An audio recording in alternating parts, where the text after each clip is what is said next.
Still on the Israel-Hamas peace deal, Arise News correspondent Adesua Giwa-Osage joins me now from Cairo, Egypt. Hello, Adesua.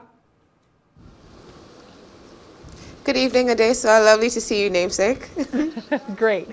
And thank you for being on the ground there. So, we hear about phase 2 underway. However, there are already concerns about the ceasefire deal staying put in Israel and Gaza. Aid trucks are reduced. Some are not even allowed to come in with essentials. There's still no water running in Gaza. I mean, what are the sticking points here, and what will phase 2 look like?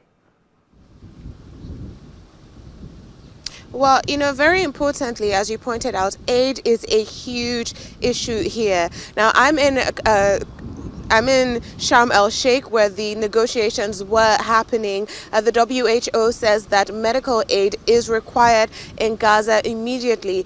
And very importantly, Jean-Noel Barrot, the French foreign minister, has said that they need to flood Gaza with aid. He said this back in France when he was answering questions in the National Assembly. And he also said that France will be co-hosting an international conference on the Gaza ceasefire deal here in Egypt.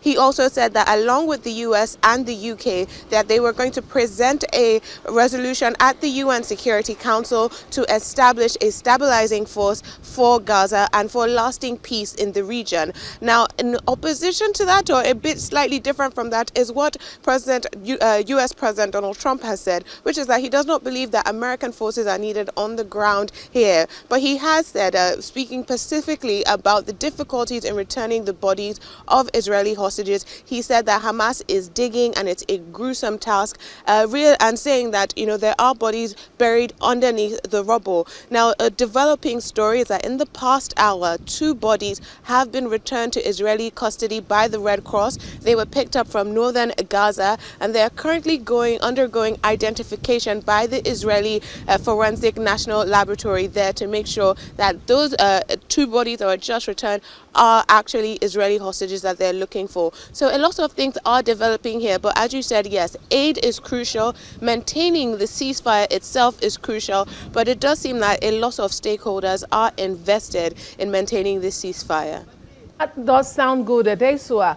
But since you've highlighted the exchange of bodies, we've heard from Israel saying one of the bodies returned is not an hostage from Gaza. What does this mean? I mean, how crucial is this for this ceasefire deal to hold? How important is the exchange of bodies?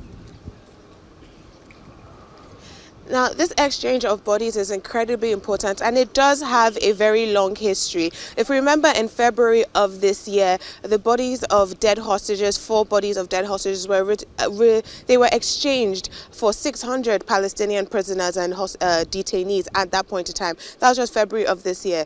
The idea is that there needs to be a dignified burial. There needs to be closure for the families. And as Adefemi said, Benjamin Netanyahu says that he will not compromise, that he needs every single body of any dead Israeli returned to Israel. But as Trump has said, as the UN has said, as Hamas itself has said, is that these bodies are buried under rubble. The rubble is said to have buried at least 10,000 Palestinians, not just the Israeli hostages. And so, as borrowing from Trump, it's a gruesome task ahead to try and unearth these bodies. Now, we're dealing in a low-trust system, in a low-trust society. There's not a lot of trust between Israel and Hamas, and so they might not believe that Hamas made an honest mistake in sending a body that was not actually an Israeli. But I think it's a very sensitive time right now in the region, but this is going to be a prolonged process. And Israel itself, from its own records, had said that they believe that